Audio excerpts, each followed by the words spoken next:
মধ্যপ্রাচ্যে উত্তেজনা তুঙ্গে ইরান ঘোষণা দিয়েছে ইসরায়েলের বিরুদ্ধে খুব শীঘ্রই ট্রু প্রমিস 3 অভিযান চালানো হবে। ইতিমধ্যে ট্রু প্রমিস 1 ও ট্রু প্রমিস 2 নামের দুটি সামরিক অভিযান চালিয়েছে ইরান। এবারও ব্যাপক হামলার প্রস্তুতি নিচ্ছে Islamic Revolutionary Guard Corps IRGC।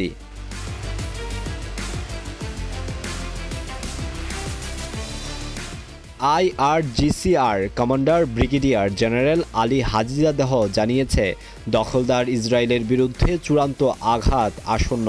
ইরানের সর্বোচ্চ নেতা আয়াতুল্লাহ আল খামিনি বলেছেন, আমরা প্রস্তুত।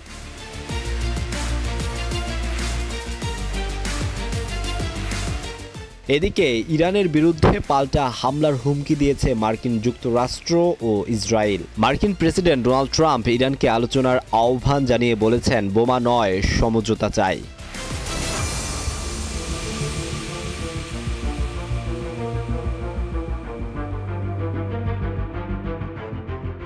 তবে ইরান সমঝোতার কথা উড়িয়ে দিয়ে বলেছে, তারা কোনো বিদেশি চাপের কাছে মাথা নত হবে না। তেহরানের আজাদ স্কোয়ারে এক বিশাল জনসমাগমে দেওয়া ভাষণে ইরানের প্রেসিডেন্ট বলেন, যুদ্ধ চাই না, তবে প্রতিশোধ নিব।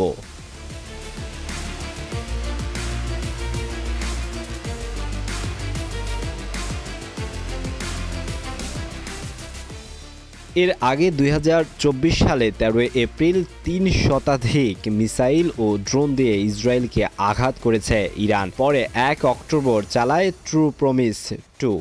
এবার আসছে আরও ভয়াবহ হামলা, যা মধ্যপ্রাচ্যে বড় ধরনের যুদ্ধের ইঙ্গিত দিচ্ছে।